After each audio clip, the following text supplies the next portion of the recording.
Espiritualmente, todos na Terra, independente de sua religião ou nacionalidade, reconhecem que existe alguma espécie de batalha ocorrendo no mundo entre as forças do bem e do mal. Uma luta colossal entre a luz e as trevas, a verdade e o erro, a opressão e a liberdade, o bom e o mal, e, finalmente, a vida e a morte. Qual é a história por trás deste evidente paradoxo? Muitas religiões, assim como a Bíblia, ensinam que além deste véu tridimensional do mundo físico que vemos, existe outro mundo espiritual que não podemos ver.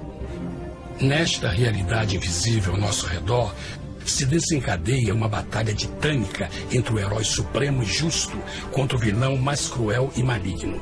A grande pergunta é: quem são esses personagens e como e onde começou esta crise cósmica? Este é o maior mistério de todas as épocas e a história mais fascinante e verdadeira que jamais tem sido contada. Esta crise envolve cada pessoa sobre a Terra. Sim, cada pessoa.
A história humana está repleta de cenas de guerras.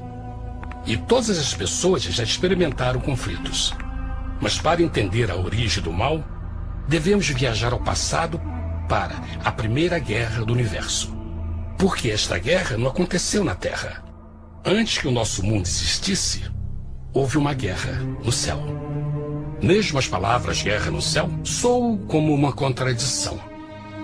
É quase inimaginável para nós que pudesse haver batalhas e conflitos entre as criações de Deus no paraíso. O que pode ter causado este conflito celestial? Graças a um livro antigo chamado Bíblia, temos detalhes suficientes para poder juntar as peças e desatar os nós. Mesmo que trágica, é uma extraordinária e bela história de amor que vai desde o princípio dos tempos até tocar pessoalmente a você, a mim e a cada indivíduo na Terra.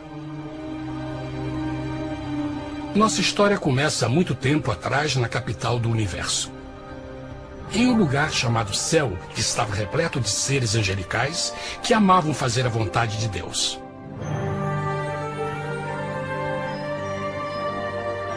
Sob o justo e amoroso governo do Criador, todo o céu desfrutava uma existência de felicidade e perfeita paz. O príncipe supremo do paraíso e comandante dos anjos era o poderoso e amoroso Filho de Deus, mais conhecido com o nome que adotou quando veio à Terra, Jesus. Ele tinha o mesmo propósito e pensamento com Deus, o Pai. O céu, sob o comando compassivo do Pai, Filho e Espírito Santo, provou ser um maravilhoso lugar de paz e alegria. Para realizar as ordens de Deus, a Trindade estava rodeada de um oceano virtual de inumeráveis espíritos ministradores chamados serafins e querubins, mais conhecidos como anjos. Estas poderosas e inteligentes criaturas descobriram que a felicidade estava em cumprir as ordens do Todo-Poderoso. Mas Deus criou um extraordinário anjo para atuar como líder de toda a multidão celestial. A Bíblia nos diz que seu nome era Lúcifer, que significa portador da luz.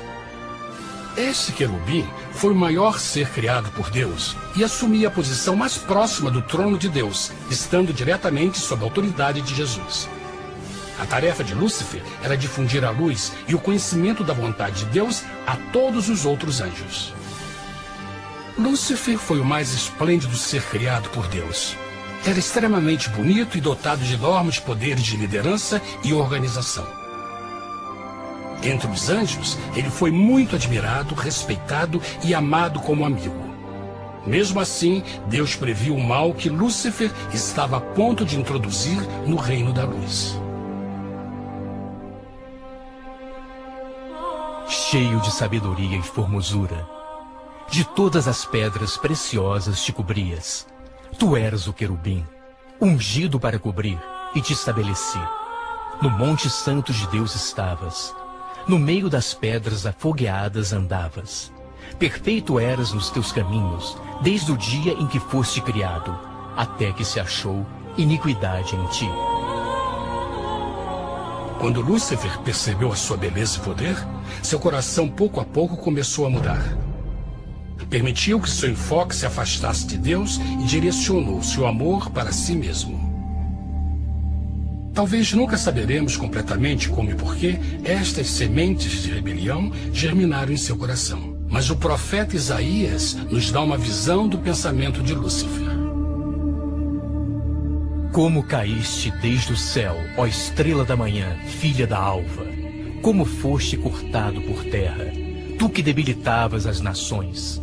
E tu dizias no teu coração: eu subirei ao céu, acima das estrelas de Deus exaltarei o meu trono. Subirei sobre as alturas das nuvens, e serei semelhante ao Altíssimo. Lúcifer, aos poucos, começou a cobiçar o poder de Deus, mas não sua personalidade. Ao pensar em suas próprias habilidades e belezas extraordinárias, os perversos tentáculos do orgulho e vaidade congelaram sua mente. Este ressentimento e inveja fizeram com que ele violasse a lei sagrada de Deus e se rebelasse contra seu governo. Precisamos fazer uma pausa e esclarecer algo. Desde o princípio, Deus ordenou que as leis da física governassem o mundo material em que vivemos. Sem essas leis naturais, o universo seria um caos. Do mesmo modo, as leis morais de Deus sempre têm dado segurança e estabilidade ao cosmos. Alguns pensam que os 10 mandamentos não existiram, até que o Senhor os entregou a Moisés no Monte Sinai. Mas as Escrituras nos ensinam que os princípios das leis de Deus sempre existiram por toda a eternidade, pois são a base fundamental de seu reino de amor. Seguros todos os seus mandamentos, permanecem firmes para todo sempre, e são feitos em verdade e retidão. Os 10 mandamentos são um resumo das características de um Deus de amor. Os primeiros 4 mandamentos descrevem quem é Deus, seu poder, seu território e autoridade. Os últimos 6 descrevem como é Deus, sua honestidade, sua pureza, sua fé. Todas estas coisas sempre foram verdade e sempre serão verdade. Agora, pela primeira vez na história da eternidade, Lúcifer começou a violar esses princípios perfeitos. Lúcifer sabia que se fosse compartilhar o poder e status de Deus, necessitaria de apoio. E deu início ao trabalho. Começou sorrateiramente a circular entre os outros anjos, plantando sementes de dúvida e descontentamento a respeito da liderança de Deus, ao mesmo tempo em que, sutilmente, revelava suas próprias virtudes. Ele insinuou que Deus abusava de seu poder divino e suas leis restringiam a verdadeira liberdade e felicidade de suas criaturas. Com seu raciocínio audaz e poder de influência, Lúcifer pôde persuadir a um grande número de anjos a se unirem para seu motim. Talvez se perguntem, como tantos anjos inteligentes puderam seguir esse desertor? Bom, lembrem que até esse ponto nenhum anjo tinha escutado uma mentira. E nesse primeiro estágio da rebelião, os anjos não perceberam a obsessão de Lúcifer em assumir a posição de Deus. Não sabiam que finalmente ele planejaria a tortura e o assassinato do Filho de Deus na cruz com a intenção de ocupar o seu trono. Estranhamente, Lúcifer pensou que poderia ocultar seus verdadeiros propósitos de Deus.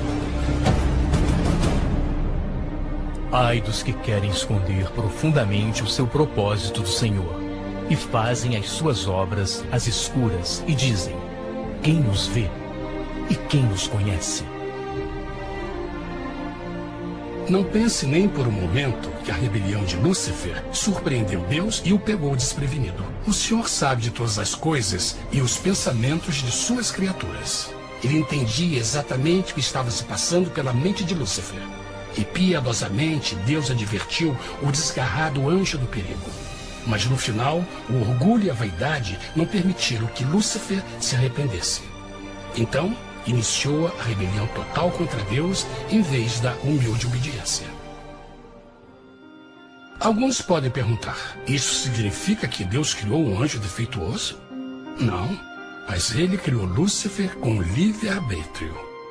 Verão que o livre-arbítrio é uma coisa maravilhosa, mas também muito perigosa, incluindo o risco de uma rebelião e a possibilidade de que o amor de Deus seja rejeitado. Vejam que o amor real não pode vir de uma criatura pré-programada e não pode ser forçado. Deve ser voluntariamente dado. Por exemplo, mesmo que seja bonito este cachorro robô, na verdade, nunca poderá amar-me. Posso fazer que pareça que me ama, mas só estará seguindo instruções pré-programadas. Não tem opção. Por outro lado, este pequenino está realmente feliz em ver-me. Ele decidiu dar-me seu afeto.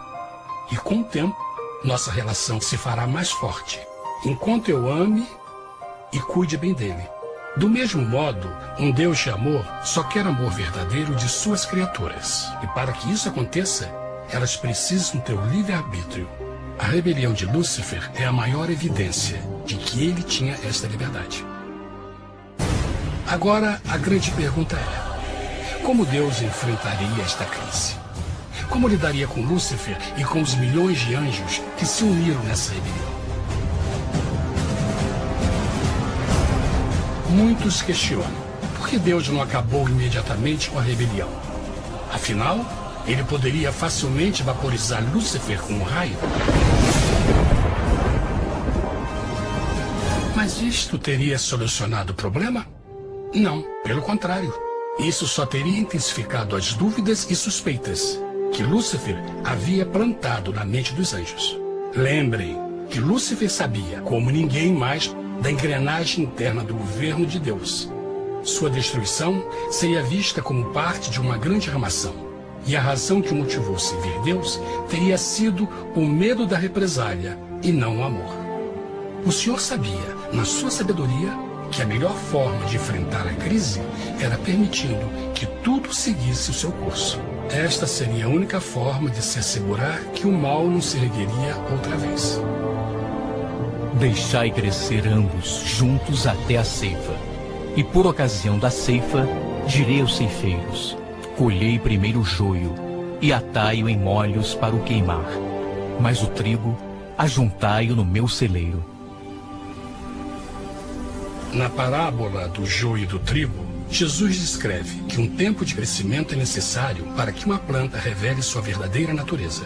No seu entendimento infinito, Deus sabia que com o tempo, o caráter real de Lúcifer seria exposto e que os amargos frutos de sua rebelião seriam vistos. Até agora, os cidadãos do universo não estavam familiarizados com o pecado e até onde os levaria. Mas isso mudaria quando eles vissem por si mesmos sua terrível natureza autodestrutiva. Afinal, a sabedoria e o amor do governo de Deus seria para sempre confirmado e o universo estaria seguro. Quando Lúcifer e seus seguidores revelaram abertamente sua rebelião, o Senhor soube que não haveria paz se permitisse que eles ficassem no céu. Deveria impor um limite, entrar em ação e enfrentar os rebeldes. Mas Lúcifer e seus seguidores nunca sairiam por vontade própria ou pacificamente. O passo seguinte foi a guerra. E houve batalha no céu. Miguel e os seus anjos batalhavam contra o dragão. E batalhavam o dragão e os seus anjos. Mas não prevaleceram, nem mais o seu lugar se achou nos céus. E foi precipitado o grande dragão, a antiga serpente, chamada o Diabo e Satanás, que engana todo mundo. Ele foi precipitado na terra, e os seus anjos foram lançados com ele. A Bíblia não revela exatamente que tipo de armas foram usadas durante este conflito cósmico. Mas esta guerra foi como nenhuma guerra que os olhos mortais já viram. Apocalipse 12:4 nos diz que finalmente Lúcifer e 1/3 dos anjos de Deus foram expulsos do paraíso.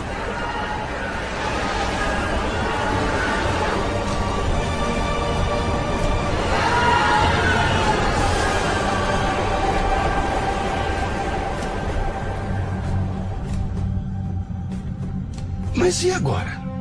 Lúcifer tinha milhões de anjos ao seu lado, mas precisava de um pedaço de chão para continuar sua rebelião. Rápido, muito rápido, o universo começou a entender o quão doloroso e caro o pecado poderia chegar a ser. Mas a guerra não tinha terminado. Apenas começava. Lúcifer, o portador da luz, agora virou Satanás, o adversário.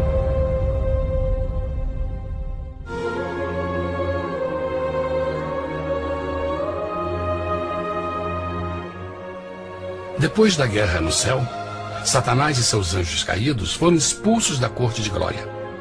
Por um tempo, o diabo e seus demônios vagaram pelo universo buscando inutilmente mundos que se compadeceram e se uniram à sua rebelião. Enquanto isto, o coração de Deus sentia intensamente o vazio que deixou a perda de Lúcifer e seus anjos. Então o Pai, o Filho e o Espírito Santo retomaram o seu trabalho favorito, o maravilhoso trabalho da criação. Decidiram fazer um mundo novo, pleno, com muita variedade e diversas criaturas de amor. Este novo mundo seria único, porque as criaturas principais seriam feitas à imagem de Deus. Para eles, o Senhor também daria o domínio deste planeta novo, que conhecemos como Terra. No princípio, Deus criou a terra.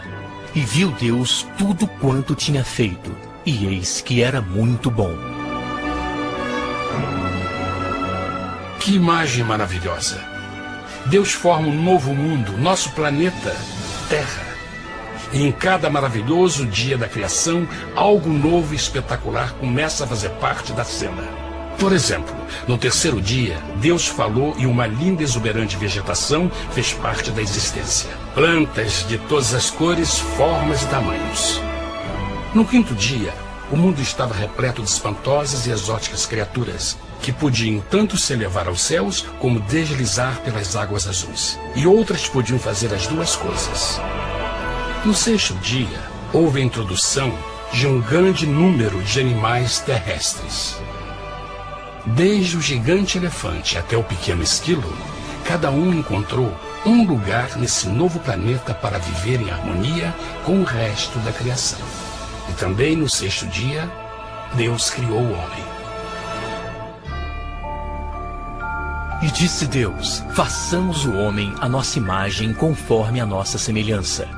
E formou o Senhor Deus o homem do pó da terra, e soprou em suas narinas o fôlego da vida, e o homem foi feito alma vivente. E plantou o Senhor Deus um jardim no Éden, do lado oriental, e pôs ali o homem que tinha formado.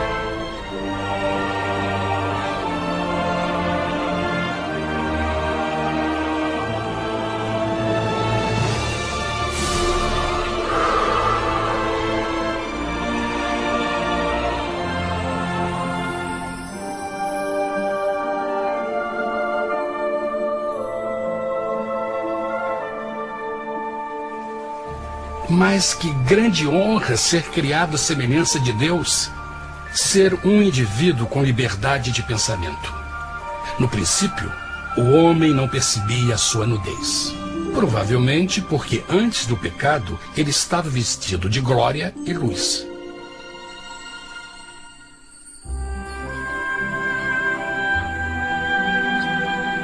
Deus também criou a companheira perfeita para Adão, sua bela esposa Eva.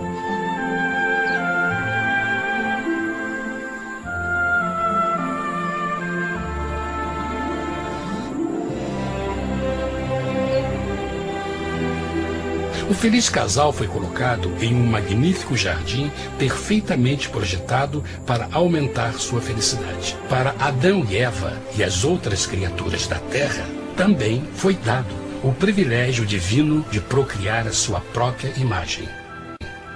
A intenção de Deus foi que a raça humana tivesse domínio sobre este paraíso perfeito para sempre. Eternamente felizes e saudáveis, trabalhariam com a flora do jardim de Deus, enquanto desfrutariam o afeto e companhia de todas as criaturas sob seus cuidados. O ambiente que nossos primeiros antepassados experimentaram foi muito diferente do mundo de hoje.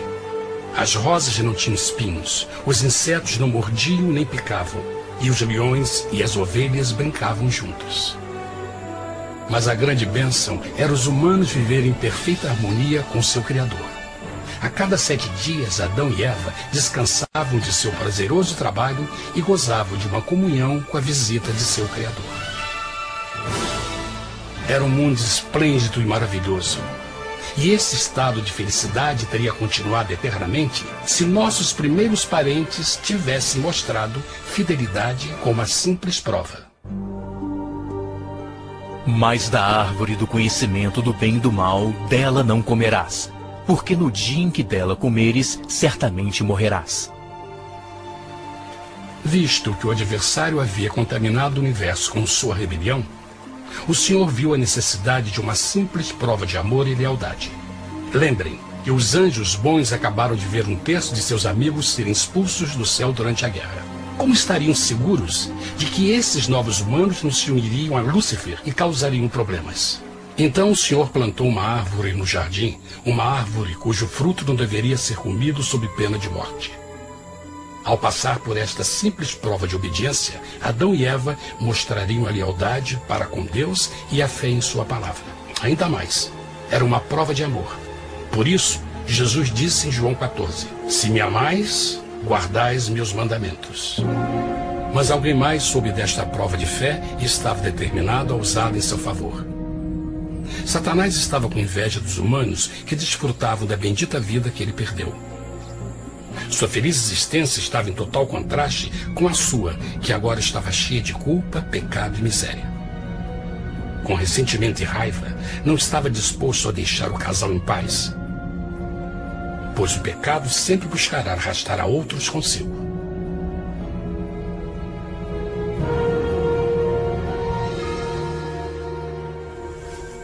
Então um dia, quando Eva estava concentrada em seu agradável trabalho, se viu sozinha e muito perto da árvore proibida. Foi quando Satanás viu sua oportunidade. Através de uma serpente hipnotizante, o anjo caído chamou Eva até a árvore e a envolveu em uma conversação.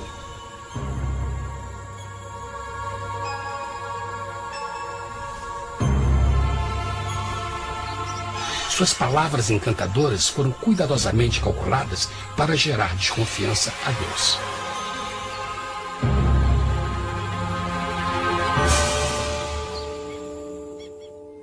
A serpente replicou à mulher, de modo algum morrereis. Deus sabe que no dia em que dele comerdes, vossos olhos se abrirão, e sereis como Deus, conhecedores do bem e do mal. A mulher notou que a árvore era boa para comer, pois era atraente aos olhos e desejável para alcançar sabedoria. Colheu o seu fruto e comeu. Deu também ao seu marido, que comeu assim como ela. Tragicamente, quando Eva escutou a suave e sedutora voz do tentador, começou a ter certas dúvidas da palavra de Deus. A serpente enganou-o com a promessa de grande poder e sabedoria. Isso chamou sua atenção. Além disso, aparentemente o fruto deu à serpente a habilidade de falar. Que outros poderes poderia dar a ela? E mesmo tendo acabado de conhecer a serpente, ela confiou em sua palavra acima da de Deus, quem a criou, e lhe deu um paraíso para viver. Então Eva comeu o fruto proibido e convenceu seu esposo a fazer o mesmo. Adão poderia ter escolhido ser fiel a Deus, mas colocou seu amor pela esposa acima do seu amor por Deus. Quando os nossos primeiros parentes mostraram lealdade ao inimigo, o domínio da terra foi tomado por Satanás. Não sabeis que, vos oferecendo a alguém para lhe obedecer, vos tornais escravos daquele a quem obedeceis? Ninguém pode servir a dois senhores. Este mundo agora seria o último campo de batalha entre o bem e o mal, e o coração de cada homem e mulher seria o prêmio. Adão e Eva não se deram conta desse tempo, mas seu momento de desconfiança e desafio abriria as comportas do sofrimento de milhões de pessoas durante milhares de anos.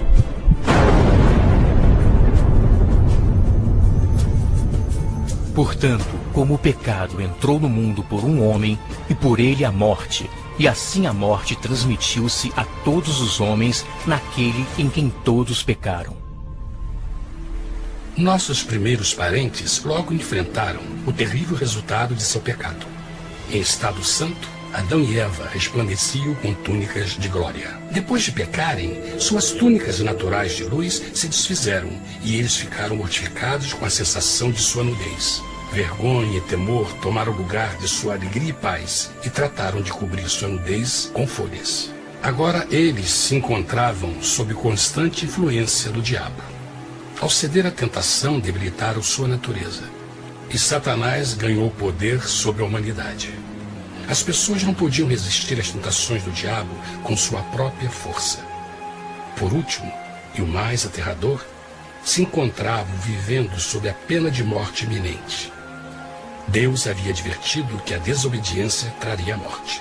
Já tinha experimentado a morte espiritual. Quanto tempo passaria para sofrerem a morte física também? Nesse ponto, seu futuro não tinha nada mais que escuridão e desespero. Tendo expulsado o homem, colocou diante do jardim do Éden os querubins com o cintilar da espada flamejante, para guardar o caminho da árvore da vida. Como o pecado provocou a expulsão dos anjos caídos de seu lar celestial, agora pela desobediência, Adão e Eva foram tirados de seu jardim, seu lar no paraíso. Tudo à sua volta estava mudando rapidamente, e a humanidade se encontrou suscetível às dores, doenças e finalmente à morte. Até os animais e plantas estavam infectados pela terrível maldição. Os espinhos e cardos agora pareciam árvores e flores, e os animais que antes eram gentis começaram a se matar e a devorar uns aos outros. O pior resultado foi que o pecado separou a humanidade de Deus. Mas vossas iniquidades cavaram um abismo entre vós e vosso Deus. São vossos pecados que ocultaram de vós sua face, para não vos escutar.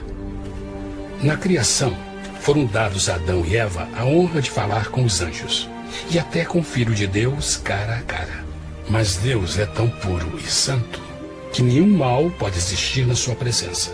Agora que os primeiros humanos tinham pecado, Deus afastou sua santa presença deles para sua própria proteção. O pecado tinha queimado uma parte da alma do homem que já não podia ver a dimensão espiritual. Deste momento em diante, a comunicação com o céu seria limitada. Mesmo com todas estas maldições caindo sobre Adão e Eva, o coração do Senhor se encheu de compaixão. A lei que haviam violado não poderia ser alterada para salvá-los, pois é tão sagrada e imutável como Deus mesmo. O Senhor sabia que havia só uma maneira na qual o homem podia se redimir. Então um plano foi revelado, nascido do fundo do coração de Deus. Um plano para salvar o homem de seu encontro com a morte eterna e restaurar tudo que estava perdido com o pecado. Seria de grande intensidade, alcance e poder. mas seria um plano que também implicaria num enorme sacrifício. O amor de Deus para conosco se manifestou por ter enviado ao mundo seu Filho unigênito, a fim de vivermos por ele. Nisso consiste o amor, não em termos nos amado a Deus, mas em ele nos ter amado e enviado seu Filho para se sacrificar por nossos pecados. As Escrituras claramente ensinam em Romanos 6:23, o custo do pecado é a morte. A lei violada demandava a vida do pecador e só tinha um em todo o universo qualificado como substituto da humanidade. O Criador só podia pagar a dívida de suas criaturas tomando seu lugar. Então Jesus Cristo, o Filho de Deus, concordou em deixar a pureza, glória e segurança do céu. Ele viria para morrer em nome do homem em seu malvado e renegado planeta. Ele nasceria como um inocente e indefeso bebê, suportaria uma vida de dor e vergonha e mesmo assim viveria uma perfeita e vitoriosa vida. Finalmente, ele teria uma morte humilhante para poder ser o substituto da humanidade caída. Por seu sacrifício, a humanidade incrivelmente receberia uma nova oportunidade de ter a vida eterna. Seu sangue seria o resgate para um mundo raptado por Satanás. Este maravilhoso plano de redenção foi graficamente ilustrado no sistema de sacrifício de animais ordenado por Deus depois da queda do homem. O Senhor tinha avisado Adão e Eva que iriam morrer no dia em que comessem do fruto proibido. E como que permaneceram vivos? A Bíblia nos diz que imediatamente depois do pecado, Deus providenciou roupas na forma de peles de animais. É bom notar que o Apocalipse se refere a Jesus Cristo como a ovelha que foi morta desde o princípio do mundo. Isso indica que uma ovelha foi sacrificada no mesmo dia para prevenir suas mortes imediatas. Pela fé, neste sacrifício, suas mortes foram simbolicamente transferidas deles para a criatura inocente. A ovelha certamente era a representação de Jesus. Assim, um raio de esperança foi dado em uma situação de escuridão e desespero. Através do arrependimento e a fé no sangue do Messias, qualquer humano poderia uma vez mais ser filho de Deus. Mas mesmo com este grande plano para a humanidade, Satanás ainda tinha o domínio da terra. E a vida na terra não estava fácil. No mundo haveis de ter aflição, mas coragem, pois eu venci o mundo. Naturalmente, muitos se perguntam, como um Deus amoroso e poderoso permite dores e sofrimentos no nosso mundo atual? Mas está claro desde o Gênesis que Deus nunca quis que nós tivéssemos o conhecimento da dor dessa vida. Quando o mundo saiu das mãos de Deus, a terra era um maravilhoso paraíso. Foi o pecado de Adão e Eva que deu a Satanás o direito de assumir o controle deste planeta. Devido à sua trágica eleição, o diabo e seus súditos ganharam o poder de tentar e atormentar os humanos, introduzindo a doença, a dor e o sofrimento. Talvez fosse melhor perguntar: por que Satanás não tem o controle total da humanidade? A resposta é Jesus Cristo. Talvez já perceberam que a morte de Jesus na cruz deu a cada um de nós a oportunidade de sermos salvos, mas na verdade fez muito mais do que isso. Quando o Salvador ofereceu sua vida para redimir a terra, esse ato poria restrições ao controle de Satanás sobre a humanidade. Satanás não poderia forçar nossa vontade e seu poder de nos ferir seria limitado. O sacrifício de Cristo também nos trouxe um tempo de prova, durante o qual poderíamos ver a diferença entre o governo de Deus e o de Satanás, e então decidir a quem servir. Finalmente, pelo sacrifício que fez Jesus, o reino de Satanás chegará ao seu final, e um dia a terra será devolvida ao homem mais maravilhosa do que era no princípio. Mesmo Adão e Eva tendo começado suas vidas como exilados do paraíso, ainda tinham esperança. Deus providenciou peles de animais sacrificados para se cobrirem. Mas o mais importante, ele prometeu o sangue do Cordeiro de Deus para pagar por seu pecado, se aceitassem Cristo e se arrependessem. Uma grande pergunta permanece: as pessoas aceitaria o grande presente de Deus? Como escaparemos se agora desprezarmos a mensagem tão sublime da salvação? A incrível história que acabaram de escutar é verdade e afeta vocês.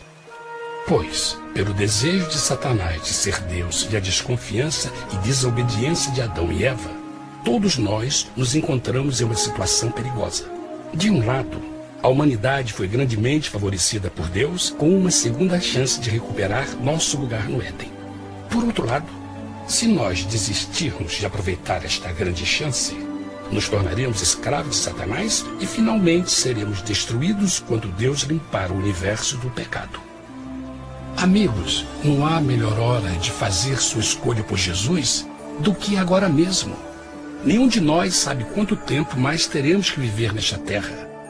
Jesus nos tem mostrado grande interesse no seu bem-estar e seu amor por vocês o levou a providenciar uma maneira de escaparmos de uma futura destruição. Ele quer que você o aceite e se arrependa de seus pecados. Através de Cristo, pode encontrar o perdão para tornar-se como Ele em caráter. A triste notícia é que Satanás atua de todas as formas possíveis para evitar que aceite o presente da salvação de Deus.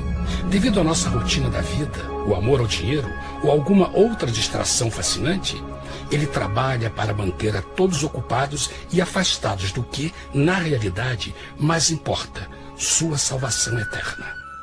Para que entenda a realidade da situação e que se você não escolhe a Jesus por omissão, está escolhendo a Satanás. Mesmo que a terrível escolha de Adão e Eva nos traga morte e miséria, vocês agora podem tomar uma melhor decisão. Deus está oferecendo uma paz que satisfaz o anseio mais profundo de sua alma e uma alegria que não encontrará nas atribulações deste mundo. O desejo que tem o coração de Deus é que seja salvo e esteja com Ele no paraíso. Mas o único que pode mantê-lo fora do céu é você. Imagine a tragédia que seria se você recusasse este precioso presente. Você pode decidir hoje e aceitar a salvação que Deus prometeu. Na verdade, nesse momento, pode aceitar a vida eterna através de Jesus Cristo. Posso convidá-lo para que acompanhe agora mesmo em uma simples oração, aceitando sua maravilhosa oferta? Por favor, repita depois de mim. Querido Pai Celestial, venho a Ti agora e humildemente pedir Teu perdão. Senhor, confesso que sou um pecador e violei Tua santa lei. Entendo que a pena por esse pecado é a morte. Acredito que Jesus Cristo sofreu e morreu na cruz para receber o castigo por todos os nossos pecados. Acredito que Jesus ressuscitou e eu o aceito como meu Salvador pessoal. A partir deste momento em diante, Te dou o meu coração e o aceito como Senhor da minha vida. Por favor, perdoa todos os meus pecados e envia Teu Espírito para ajudar-me a fazer a Tua vontade. Te agradeço por Teu grande amor e aceito Teu presente da vida eterna. E eu oro tudo isso em nome de Jesus. Amém.